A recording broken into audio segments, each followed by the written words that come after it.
What's most important is you and us. This is what we need to be talking about right now. You must not allow yourself to descend into a saturnine, depressed, melancholic mindset. The struggle for white well-being not only continues, but this particular contest for the presidency is not over. It's not over by a long stretch. There are going to be many legal challenges by the Republicans to what the Democrats are endeavoring to do. We are in the midst of the contest between the Republican and Democrat Party attempting to claim the presidency and potentially these other seats in Congress. We are in the midst of it. It's not over. The media telling you it's over is predictive programming. The media telling you it can't be overcome is predictive programming. It's intended to make you lachrymose. It's intended to make you depressed. It's intended to neutralize you. And when you're feeling down, reach out to this community. Say so in the live chat or in the threads. Say so wherever else you are in contact with others. And if you're one of those who get reached out to, help to build that person up. Help to encourage them to get active rather than to become passive.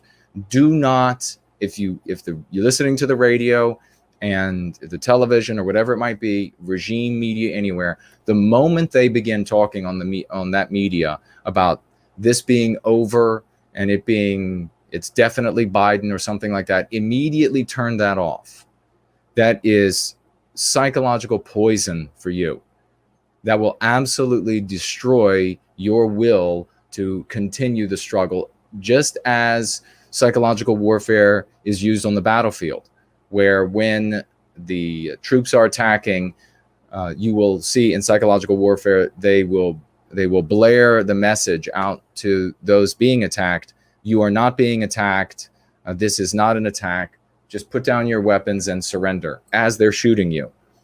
So do not fall for these sorts of games. Turn that stuff off and get active where you can be effective. Now, what can we do? Well, first of all, we have to pull together even more so now than ever before. We need to continue to advance using the circumstance that we're in right now, making the argument. If you were in Brazil and Party A was the party that you needed to have win the election, and that party, or Venezuela, and that party did not win because of what you believe was chicanery by Party B and say Party C in Venezuela, then you would use that information, that context, to bring people over to Going Free, to bring people over to the work that we are doing, to the language that we are using, to the lexicon and dialectics that have proven themselves to work. Now is not the time to have a tantrum. Now is not the time to become depressed. Now is not the time to become inert. Now is the time to get even more animated. Now is the time to bring Crucible to even more people. You know why this is going on. Here are the reasons. This is going to explain it to you. Because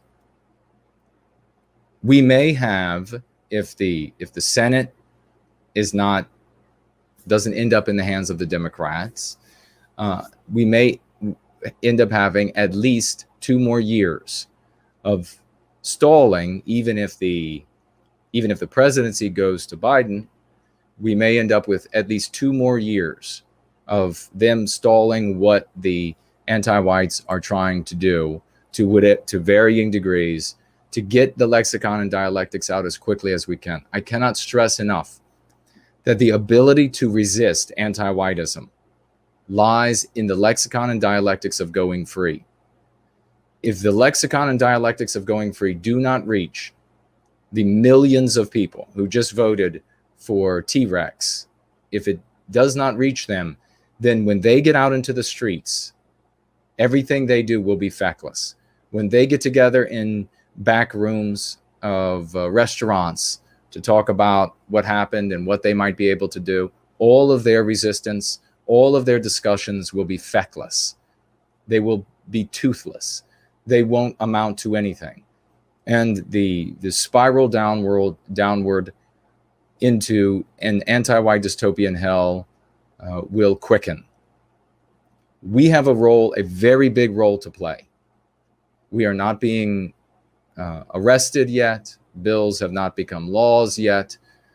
You need to keep your head up in battle, in warfare, in economic contests, in games, sports, and the like. You have moments where things are in question.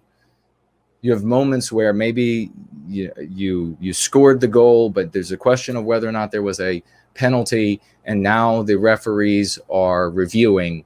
You do not give up then. You do not hang your head. You push on like men and women of the West. There are a great many people, I want you to understand this, there are a great many people who have tied, people with power, who have tied their destinies to Donald Trump. And the anti-whites give no quarter. Every single one of those people are going to be interested in fighting to the proverbial, the metaphorical death in this contest, because they know for them things are going to go very badly if we end up certainly with a Biden presidency and a Democrat Senate on top of a Democrat House. There is a lot of potential for the president to win this election in the courts. There is some potential for the challenger to win the election in the courts. We need to stay hopeful and stay active as we possibly can. If the Biden ends up in the White House, we still have, and the possibility of them taking the Senate as well, is less. We still have 2 years to get a lot done before they begin to implement the sorts of things that we see here. So we need to stay positive, and we need to keep working. Just look back in history, and you'll see that in every sort of conflict, economic conflicts, competition in businesses, sports. Plenty of you remember that Super Bowl a handful of years ago where one team was behind by, 3-4 touchdowns. And then in the second half, they came back to win the Super Bowl. It isn't a Hail Mary situation. This is a outcome that will go to the brave, the intelligent, and the resolved. This will really be the time when you know that this moment of exigency is going to pass one way or the other. It's going to pass.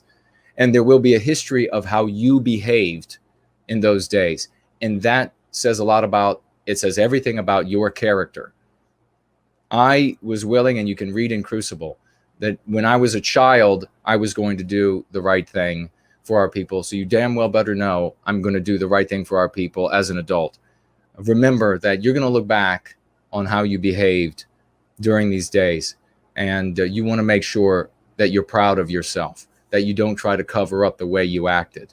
We need to stay stalwart and brave and move forward with determination and resolve. And that's how I'm going to proceed, even if that was a person trying to get on the roof, even if these court cases go into for the favor of Biden and the Democrats, president and or Senate, whatever it is.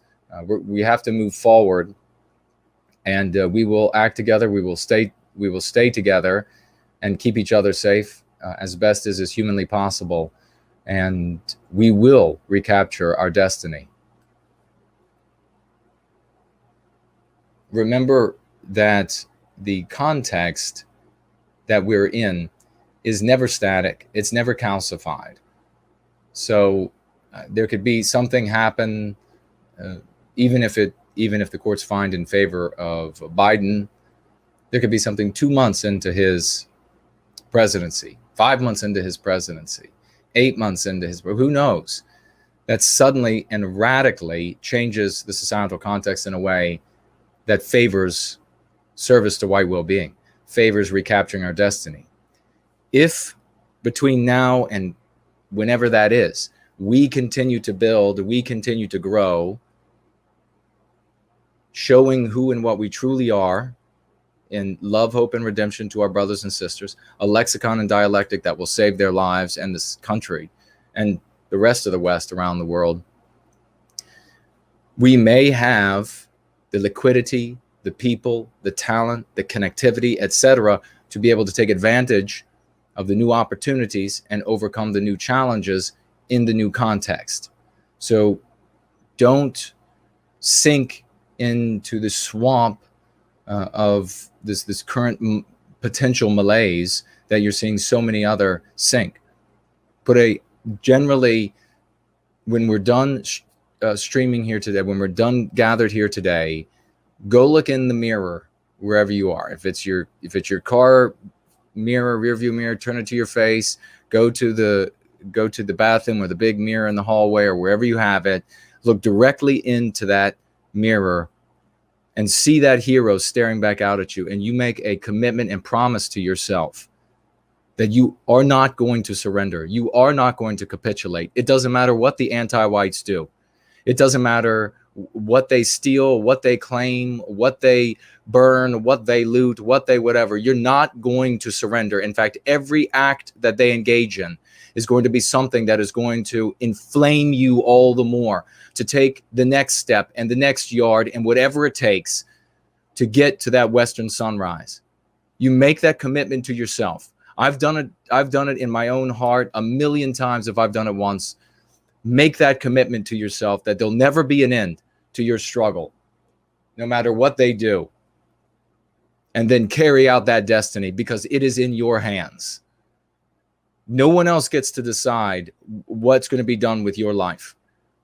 Do not be the Solzhenitsyn. Do not be the folks in Russia before it became the Soviet Union and maybe the accelerationist and said, well, if it only gets worse, then we'll resist. Or maybe we shouldn't resist because maybe all suffer or whatever it might be. Don't be them because it always ends up bad for those folks in history. The anti-whites give no quarter. So you need to know that in your service to white well-being all the way to the end. And that end, because you will make it so, is going to be the recapture of our destiny.